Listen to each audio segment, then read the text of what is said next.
Yeah. Microphone's on. That means it's time to start. Boy, for the crowd we had in worship this morning, everybody left. A lot. What? I know. Either that or like we need to get a head start on making friends. Yep.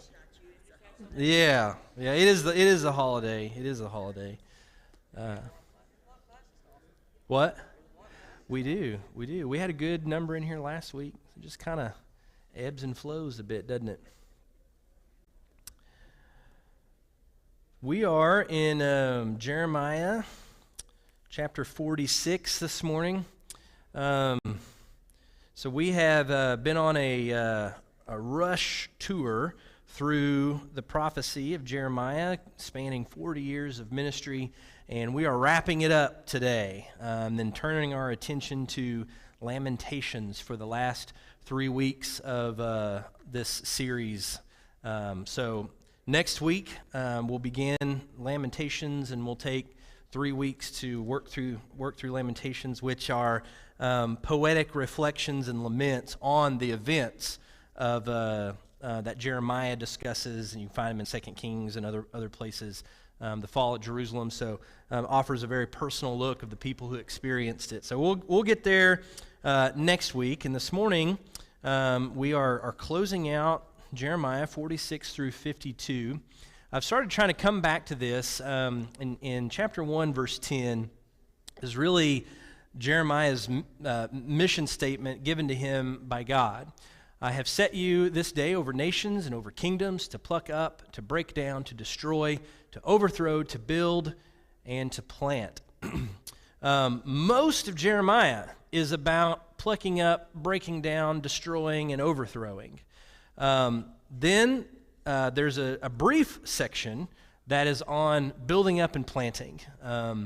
But the majority of Jeremiah focuses on the destruction to come of Judah and of Jerusalem itself. Some of the other prophets deal with northern Israel. This was during a period of time where you had northern Israel and the southern kingdom of Judah. And Jeremiah mainly focuses his attention on the destruction of Judah. But they get a reprieve here in this final section. We led up to the destruction of Jerusalem, glimmers of hope that are offered there, but ultimately it depicted its destruction. But now we turn to one other piece of Jeremiah's mission statement that he has been given by God, and that is that he has been set over nations, plural. Not simply is Israel going to be the focus of God's wrath, but now Jeremiah turns his attention through God to the other nations that are surrounding Judah. So this back portion, 46 and following, really through chapter 51, all deal with God's judgment that is to come on the other nations. So Israel gets a break. And in fact, there's moments in here where glimmers of hope are held up, and it kind of ends with sort of a very small final note of hope that we'll get to in a little bit. So we're going to try to kind of talk through some of these. We don't have time to obviously go through every single one of them, but I think it's helpful for us to see and think thematically about God's warnings and complaints against some of these other nations and why they are going to be facing destruction as well. So chapter 46, 1 through 28, is focused on, nearly the whole chapter is focused on Egypt. Egypt gets two prophecies here, and one of them, 2 through 12, is around 605. 605 was an incredibly important date for a lot of reasons. That is the date in which the scroll of Jeremiah was read and destroyed. It's also the day in which there was a battle in which Egypt tried to march out to attack Babylon and was defeated. The Battle of Carchemish. That happened in 605, and 2 through 12 describes Egypt's destruction at the hands of the Babylonian army. So just briefly, we're going to try to read through some of this, and what I hope to do as we kind of go through some of these is point out some common themes and think about how they can apply today. So starting in verse 2, about Egypt, the army of Pharaoh Necho, king of Egypt, which was by the river Euphrates at Carchemish, and which Nebuchadnezzar, king of Babylon, defeated in the 4th year of Jehoiakim, the son of Josiah, king of Judah. Prepare a buckler and shield and advance for battle. Harness the horses, mount, O horsemen. Take your stations with your helmets, polish your spears, put on your armor. Why have I seen it? They are dismayed and have turned backward. Their warriors are beaten down. They have fled in haste. They look not back. Terror on every side, declares the Lord. The swift cannot flee, nor the warrior escape. In the north by the river Euphrates, they have stumbled and fallen. Who is this, rising like the Nile, like rivers whose waters surge? Egypt rises like the Nile, like rivers whose waters surge. He said, I will rise, I will cover the earth, and I will destroy cities and their inhabitants. Advance, O horses, and rage, O chariots. Let the warriors go out, men of Cush and Put, who handle the shield, men of Lud, and so on. It describes in poetic words the battle in which Egypt was defeated, and it was really a signal of the rise of the Babylonian Empire in this area. If you skip down to 25 and 28, you have a little bit of hope for Israel. In 25 through 28, so Israel caught up in all of this. If you look at 13 through 24, this is the second prophecy. Sorry, we'll get to 25 in a second. The second prophecy occurs. The word that that was spoke to Jeremiah the prophet about the coming of Nebuchadnezzar and the king of Babylon to strike the land of Egypt. So not only is Egypt and marching out gets destroyed in 605, but now we're in a second prophecy that happens after the fall. And if you remember a few chapters back, there was a portion of God's people who escaped, refugees who escaped. And they thought the safest place for them to go to escape the wrath of God was Egypt. And they have this scene near Bethlehem before they cross over into the land to wonder whether or not they ought to be doing that. We talked about this a little bit last week. And so they want to hear from God. And so Jeremiah, who they had kidnapped and brought along, they ask, what does God have to say about this? Of course, God says there's two options. You can go or you can stay. I prefer that you stay because my chosen punishment for the people is Babylon. But I am relenting and it's not going to last. In fact, only going to last 70 years. Or you can go. And if you go, you're going to get more of the same and you're not going to escape judgment. And the people, being wise like they are, decided, what does Jeremiah know about anything? And they went ahead and go on to Egypt. So in 13 through 24, there is this prediction about Egypt, whose lands are going to be attacked. Declare in Egypt and proclaim in Migdol, proclaim in Memphis and Tahpanhes. Those are the places. There are about 14 cities listed in 13 through 24.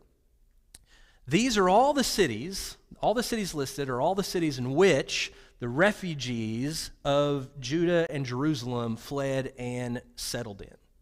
Every city that's listed, scholars point out, are cities in which God's people took up residence after they defied his word and fled from Israel. This is the place where God sends these armies to attack.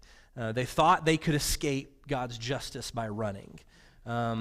Quite a few other figures throughout the Bible who thought they could escape God's justice by running.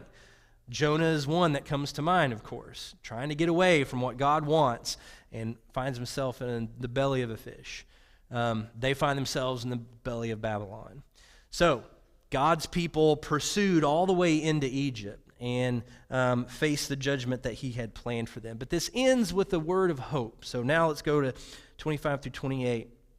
The Lord of hosts, the God of Israel, said, behold, I am bringing punishment upon Ammon of Thebes and Pharaoh and Egypt and her gods and her kings, upon Pharaoh and those who trust him. I will deliver them into the hand of those who seek their life, to the hand of Nebuchadnezzar, king of Babylon, and his officers. Afterward, Egypt shall be inhabited as in the days of old. But fear not, O Jacob my servant, nor be dismayed, O Israel.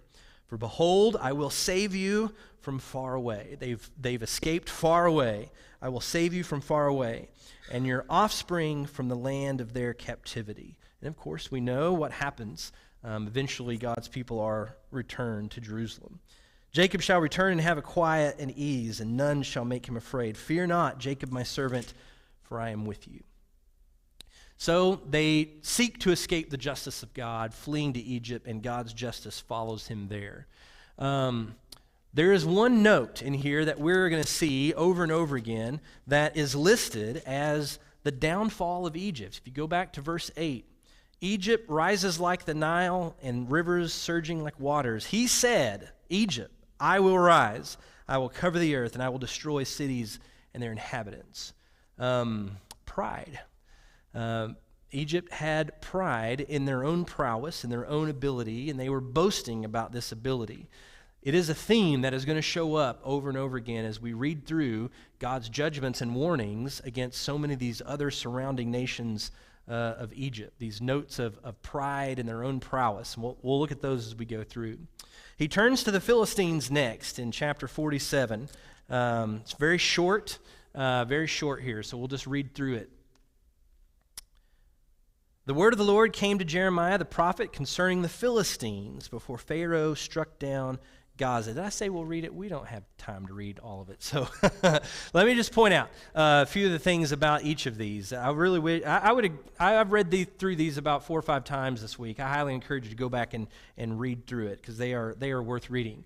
But the Philistines, what's interesting about them is they sit on a route in between Egypt and empires to the north. They're kind of in a main thoroughfare that is going to put them in the path of any armies that are seeking to go, particularly Babylon in this case, seeking to go and to make war on Babylon. They sit right in the middle of it. So God's judgment is going to spill out. If you read through what he has to say about the Philistines, we know from other areas things that the Philistines, who they were and what they did, but no indication is really given as to why judgment is going to pour out on them. It seems as though judgment is coming to them because they're in the way. As war spills out, as God's judgment is poured out upon Israel and these other nations, a lot of people are going to get impacted and affected. Now, we do know from other sources kind of the people that the Philistines were, but in this instance, it's not mentioned why they're the focus or why they're the cause. The rise of Babylon as God's instrument to punish Israel is going to spill over and affect a lot of different people. It's worth noting that there is no word of hope for the Philistines. In other occasions, we'll see that God offers them a word of hope, but for the Philistines, none is mentioned, at least in Jeremiah, although if you go to Zechariah, you'll get words of hope. Next up is Moab. So Moab, if you just kind of flip through until you get to chapter 49, what do you notice in comparison to some of these others so far? Just in terms of length. Now, I'll put it on the screen, so I gave you a cheat sheet. It's the longest prophecy, save for what God has to say about Babylon, which he gets to in a minute. So why is that? Why all of this about Moab? It's the second longest, likely because of the close relationship they had to Judah. They could see each other across the Jordan River Rift Valley. Can you think of any figures that came from Moab that feature prominently in Israel's history? Ruth. Yeah, Ruth is an ancestor of David. When all of the stuff was going on with David, where did he send his family for safekeeping? He sent them over into Moab. They had a very close relationship. When Zedekiah, when he was king and he wanted to rebel against Babylon, Moab created a close alliance with them in chapter 27. It's likely because of these connections, God spends the most time in chastising Moab. So a couple of things to notice here. They've got this close relationship. But as you read through 48, there are two primary notes that you come across. And the first is the sense of pride and complacency. God has a lot that he wants to point out about what Moab is doing wrong and why judgment is coming upon them. Look at verse 7. He says, after, you're going to be destroyed, flee, save yourselves, you'll be like juniper in the desert. For because you trusted in your words and in your treasures, you shall also be taken. And Chemosh shall go into exile with his priests and his officials. So that was their god. Moab worshipped, however you want to say that, Chemosh. I very much doubt I'm saying that correctly. But that was their god. Because you have placed your faith in this God, because you have trusted in your own wealth and in your own riches, this is part of the reason why God's judgment is spilling out against you. Look at verse 14. How do you say, we are heroes and mighty men of war? Before that, he says, you will be ashamed of this God, as the house of Israel was ashamed of Bethel, their confidence. And then how do you say, we are mighty heroes and mighty men of war? They put a lot of pride in their warriors of valor and in their own might and ability to take care of themselves. Verse 17, grieve for him, all you who are around him, and all who know his name, and say, how the mighty scepter was broken, the glorious staff. Come down for your glory and sit on parched ground. They took great pride in their fame throughout the land and their prowess and the gods they served. He speaks to their arrogance in 29 and 30. We have heard of the pride of Moab. He is very proud of his loftiness, his pride, his arrogance, the haughtiness of his heart. I know his insolence, declares the Lord. His boasts are false and his deeds are false. So Moab has a lot of checks against them. God lists as the reasons for their downfall. Their reliance, their faith in false gods to provide them security. Their reliance in their own military might and strength and heroes to take care of them. Their reputation and renown throughout the land. All of this has built up a sense of arrogance about them where they don't need the God of Israel, who's just across the river, and in which they've tried to have quite a few reliances. There's another note, though, that's not present in all of these, and it's the note of mourning and lament.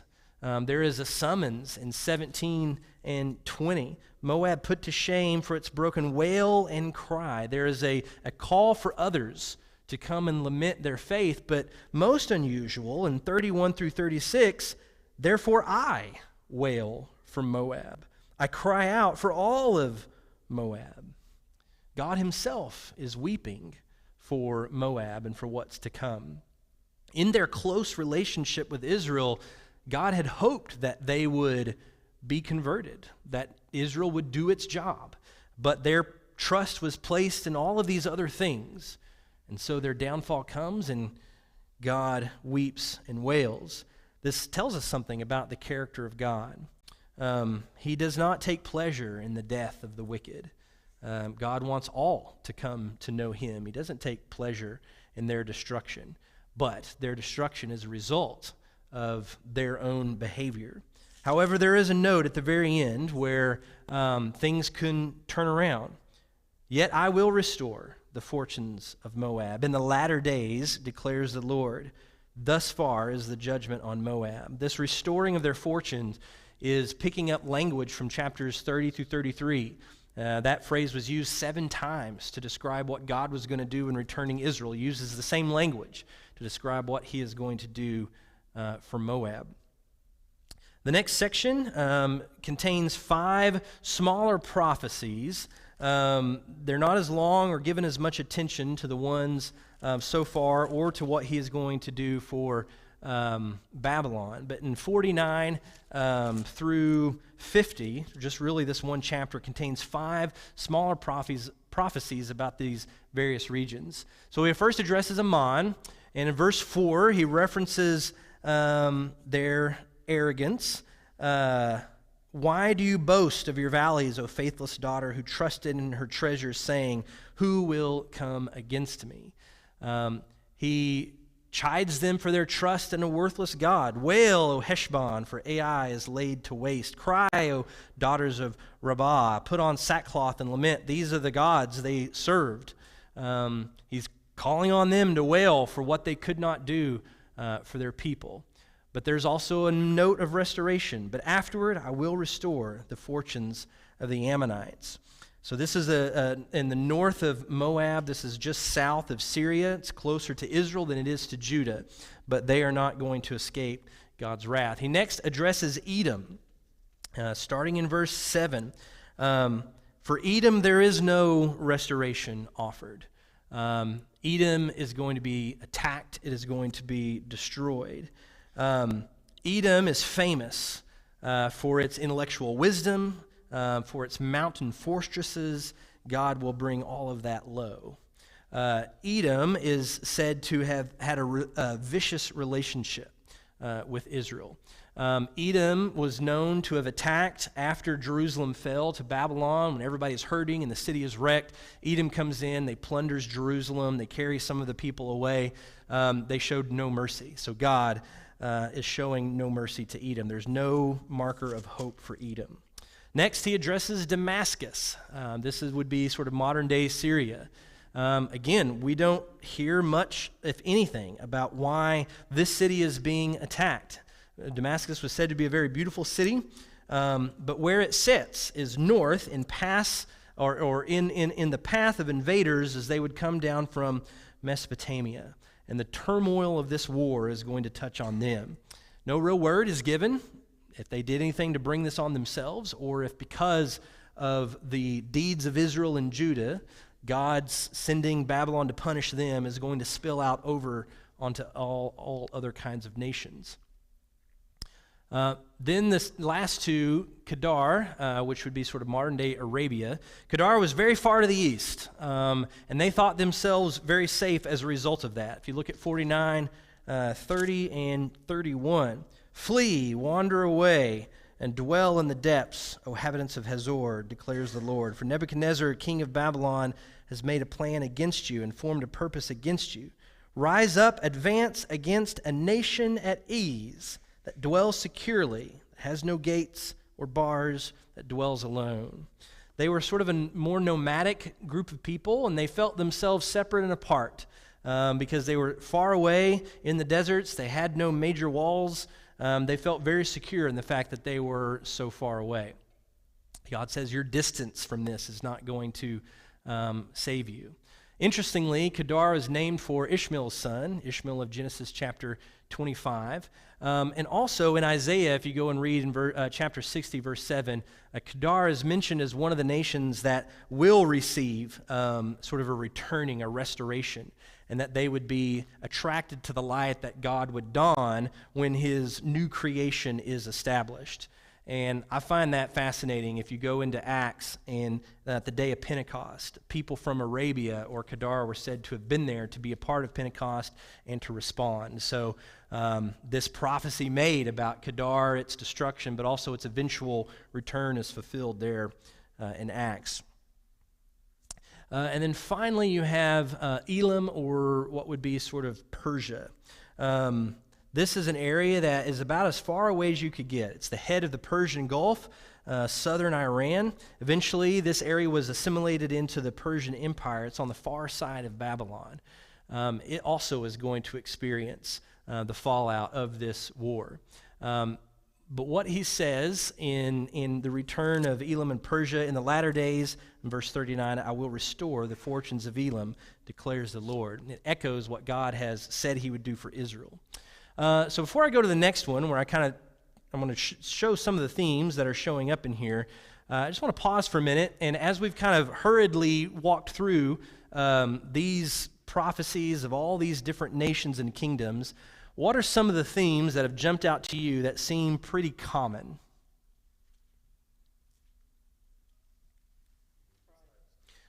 All right. Pride. Kenny? Yeah, besides the destruction, the themes that are the reasons for their destruction. So, pride. It's a big one. Pride in what? Pride in themselves, their own ability to take care of themselves, their own safety in their man-made structures. What other kind of pride has led to their destruction? Pride in what? Lack of obedience to God, pride in their obedience to and worship of these false gods and these idols. What else? Other common themes that seem to kind of run throughout these sections.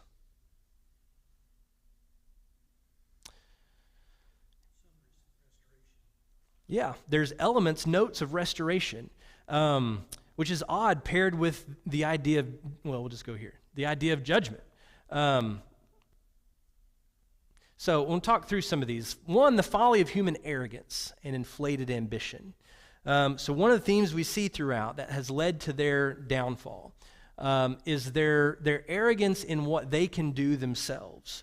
The pride they have in their man-made institutions to carry them through anything that they may face, to laugh in the face of God's offered protection. The inflated ambition of Egypt. We're going to rise like waters, and we're going to conquer everybody, and we're going to take over. We're going to get out into everybody's business. Another theme is the futility of trusting false gods. They place all this hope, so many, in these various gods that they worship over and against God. And historically, and they've got their histories as well as Israel does, historically, has that ever worked out for any of them? No, absolutely not. Yet they continue to place their trust in these false gods. One of the ways their other systems work, as opposed to Israel, was you make sacrifices and you get something in return. Right? I have control over how my God responds to me by my own works and what I do and what I give. It's a give and take. It's transactional. In some cases, even seen as manipulative. If I do this, then they have to respond in this way. These ideas carry forward even into the New Testament. When Jesus talks about don't stand on the corner babbling like the pagans, he's not just saying that they're just, saying empty words. It's magical phrases they use to force a God to do their will. That's the babbling part. They had an arrogance in what they could command their gods to do. Another theme is the illusion of security and complacent faith in one's own resources and defenses. This goes along with the folly of arrogance. What I can do for myself, what I have built for myself, what I have saved up, my own might. There's a complacency in not trusting in God and only trusting in self. One is just the terrible fact of war. I made sure to highlight there are a few of these nations that God did not list any particular thing that they had done to cause this, but that it was coming anyway. That when God's people do not respond to him the way they should, it has farther reaching impact than just themselves. So I want to just take a minute, pause, and think about the number of ways in which this interacts with our own world today. And I don't even want to talk for a minute nationally. I just want to talk personally. What are ways that we still, nothing new under the sun, right? Still have issues with the very same thing all these other surrounding nations had issue with?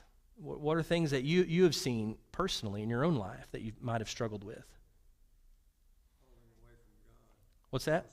Falling away from God in this nation. We used to consider America a Christian nation.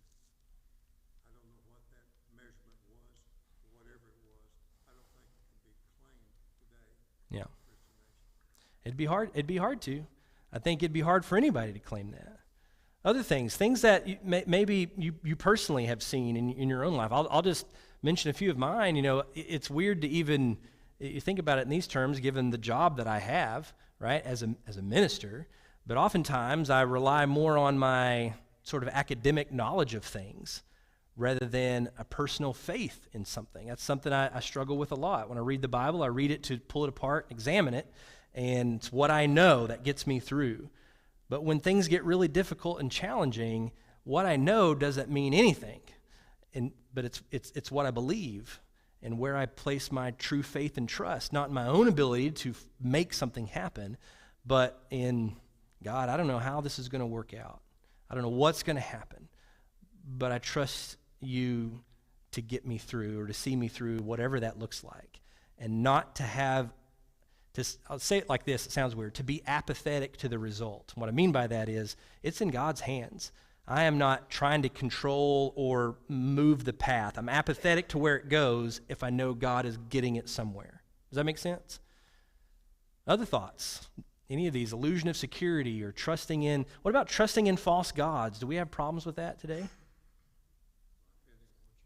Yeah, which can be, someone said money. What else? What are the gods that we place our trust in? Yeah. Let's get uncomfortable and name a few. We place it in money. If I got enough money, I can get myself through anything. Yeah, our possessions. Yeah, our worldly goods. What about our own health? We put a lot of stock in our own health and exercise. I'm not saying you shouldn't exercise, but I put a lot of faith in my ability to get through anything. There are all kinds of things that can turn into our gods that we can place our security and faith in. That if I just do it like this, I'll be able to get through. But it doesn't always work out that way. Also the fact that war is bad, and also that what I do doesn't just impact me. I think what Israel has done that has impacted all of these other nations around them because of their inability, their refusal to be God's people has brought about all of this strife in the region. I think about the times when I've made mistakes, when I've done things, the harm that's brought not just to me, but to other people around me. The number of times I've had conversations with people who had a really hard time getting them to take me seriously or to take faith seriously or to take the Bible seriously because why? They met someone once who was a horrible person claiming to be Christian. And the damage that did had ripple effects. I think that's a lesson we take from Israel's refusal to be who God needed them, wanted them, commanded them to be, spilling out and having much greater consequences than just for them. The things we do matter, and the way we do them matters. Oftentimes, it's not just me, the one that gets hurt, but it's other people. And it's even another person's ability to think about believing in the God that I serve, that we all serve, because of something that I have done. I think it's a strong lesson to learn, Kenny.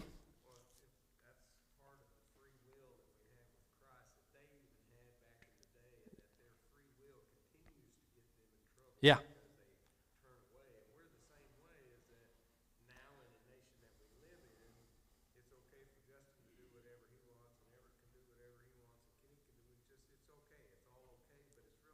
Yeah. Yeah. Yeah. Yeah. Yeah. And other people are going to pay too. Yeah. Yeah. Jerry? I was thinking about the changes that we've seen as a kid. 70 years ago, I can remember that the only thing that was open on Sunday was the church doors. Businesses were shut out. Yeah. You better get your gasoline on Saturday, but it wasn't going to be available to you on Sunday. And we just seen that gradually pulling away. Yeah. We talked about that when we got to chapter 7, how easy it is for us to do it in our own lives, and that just has a ripple effect. But here's okay, and I get comfortable with here, and then here's okay, and the next thing you know, they're over here at sacrificing children. The modern equivalent of that. What is that for us? For me personally, that I had these kinds of morals, these kinds of principles, and then I compromise a bit, and I compromise a bit, and I get comfortable, and I keep compromising until suddenly I have set a picture for what faith looks like that is completely skewed from where it ought to be. Paul says we are ambassadors, meaning we are reflections. We are representatives of what God is like. What picture do the people around me, does the world get of who God is if I'm the only one that they know who's trying to reflect that image? What I do has consequences. They can be good or they can be bad. A lesson to learn from this is, am I faithfully pursuing who God wants me to be. All right, we've only got 5 minutes here to think about Babylon. Oh, sorry, the last one, this is one that Chris mentioned. There's an interaction of judgment and hope. Throughout, there is glimmers of hope for what will come. It doesn't save the people from experiencing judgment, but it promises to save them through those periods of judgment. Offering hope on the other end, we're not promised that we will never experience judgment, that we will never experience consequences, that we'll never experience difficult times. We're promised that there is hope at the end of all of this. Nations rise, nations fall, nations rise again. God is what remains constant, offering hope. It's bad now, but if you stay with me, or if you come back to me, things will turn around. Constantly throughout this interaction between judgment and hope. We've got 5 minutes to talk about Babylon. So I'm going to put all of this up here. Obviously, we don't have time. There's 6 themes in chapter 50 through 51 as God addresses Babylon. And if you want to take a picture, I highly encourage you to go through and read these. We don't have time to read them in 5 minutes. But here's 6 themes that seem prevalent as you read these 2 chapters. 1, the violence of Babylon will be avenged. The violence was great. The destruction was great that they wrought upon the people of God and on Jerusalem. That will be avenged. It will be answered. Though Babylon was who God used to exact judgment on his people, they do not get to escape judgment themselves. After he has used them to punish his people, then he relents. And what had happened to Israel at Babylon's hands is now going to happen on them. Their arrogance will be brought low. Again, the pride of Babylon, the arrogance of their might and their reputation is going to be answered. Babylon's gods will be shown to be powerless to save them from the wrath of God. The final 3 themes, and they're more likely, but these are the 3 that I chose. Babylon is going to be devastated by enemies from the north. I didn't have time to put enemies of the north in quotation marks here. But this is a rather interesting one. Historically, Babylon, conquered by Persia, didn't put up much of a fight. And Babylon fell without much resistance. Persia came in and took them over, and there wasn't big, huge, bloody battles, historically speaking. When you read through these chapters, you get this poetic language, you get this hyperbolic language that is trying to communicate that Babylon will fall, never to rise again. And I think it's interesting that it uses the phrase lands from the north to describe being overtaken by Persia, who didn't come from the north. But every time Babylon was depicted as the one who was going to be God's hand of judgment, they were called land of the north. And the fact that Babylon fell fairly peacefully is a result of its own infighting, its own failure, its own messed up inner workings and system. Babylon was its own land of the north. It brought about its own destruction through lack of unity, cohesion, historically. So while the big bloody battles and all the things didn't happen that get depicted, what Jeremiah is predicting in hyperbolic prophetic language is that they will be destroyed. And they were. They will fall, never to rise again, and that happened as a result of their own failures. And what he predicts does come true, just in a slightly different way. But God's judgment upon them stands. Their fall, another theme, is going to signal the rise of Israel. When Babylon is taken over, when their empire falls, is subsumed, never to be seen again under the Persian Empire, that is going to be the signal that God's people will return. When Cyrus, the king of Persia, takes over, what does he do? You can go read about it in Haggai and other places. He lets the people go. He sends them back to rebuild and gives them resources to reconstruct the temple. The other last theme, and I highly encourage you to go read these, is that Babylon's fate carries cosmic significance. And what I mean by that is, we talked about, did the second bell ring? Am I talking? Okay. When we talked last week, when you read prophecies, there are 3 horizons that you have to keep in mind. You're all seeing them bundled up together.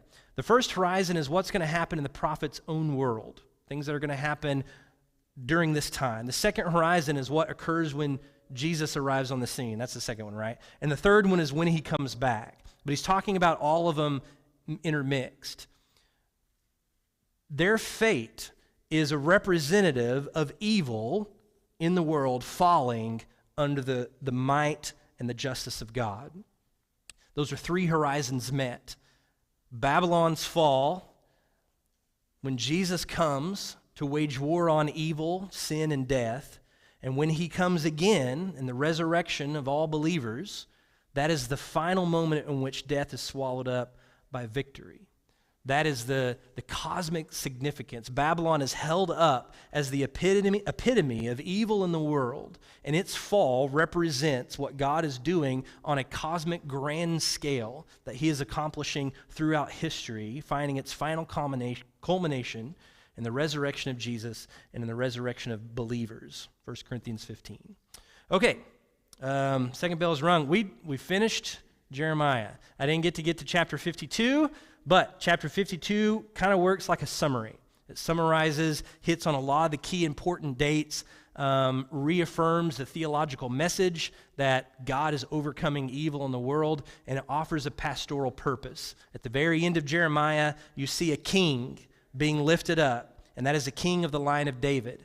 Kings never ruled again from David's line, but David's line that eventually leads to Jesus survives, and that is the hope that is offered at the very end. It's as bad as it's ever been, but there's hope that it will get better, that God has promised. All right, thank you all. We'll start Lamentations next week, and it will be just as hurried.